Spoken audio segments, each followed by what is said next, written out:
ఇంట్లో ఉన్నటువంటి 5,000 రూపాయల కోసం భార్యాభర్తలు తగవలాడుతున్నాయి ఎన్నున్నాయి అక్కడ పేదలకి. వ్యాపారాలు 10,000 చేతిలో ఉంటే కనుక చిన్న బండి పెట్టుకుని అమ్ముకుందాం, 4 ఇంట్లో సంపాదించుకుందాం అనే లేడీస్ ఉన్నారు.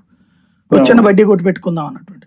అప్పు వడ్డీలకు తీసుకోవడం వల్ల దానికి తగ్గట్టు ప్రయోజనం రాదు. అంటే ఫర్ ఎగ్జాంపుల్ ఇదివరకు నేనే చూసాను మా కాళేశ్వరం మార్కెట్లో పొద్దున్నే 90 రూపాయలు ఇచ్చి సాయంత్రం 100 తీసుకుంటారు అనమాట. అంటే అంతంత అప్పులు, అంతంత వడ్డీ. ఇవాళ అమ్మలేదు అనుకోండి సరుకు, మనం ఒక్కోసారి సార్ మొత్తం తీసుకోండి సార్ అని చెప్పేవాళ్ళు మమ్మల్ని. ఎందుకని?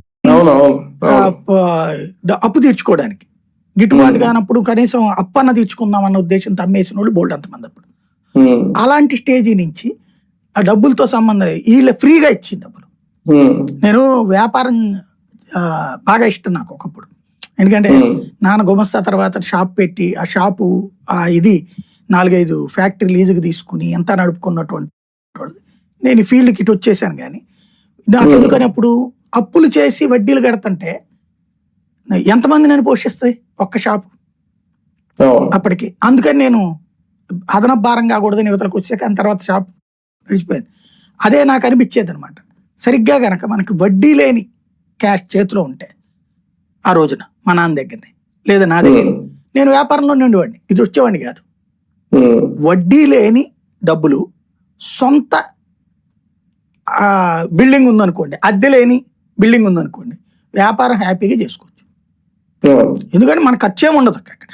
పైన గుమస్తాకి ఇచ్చేది అది ఈజీగా సంపాదించుకోగలుగుతాం. ఇది జగన్మోహన్ రెడ్డి అట్లా 10,000-18,000 వాళ్ళకి చేయూతల కింద డబ్బులు ఇవ్వడమా, లేకపోతే డ్వాక్రా వాళ్ళ రుణమాఫీ చేయడమా, ఇది ఎక్కడి నుంచి వచ్చింది? పాదయాత్ర ద్వారా సాధ్యమైంది కదా. అంటే పాదయాత్ర అనేటటువంటిది అదేదో రాజకీయ కాన్సెప్ట్ ఒక ఆస్పెక్ట్ ఒప్పుకుంటాను నేను. రాజకీయం కోసమే చేస్తాను పాదయాత్ర.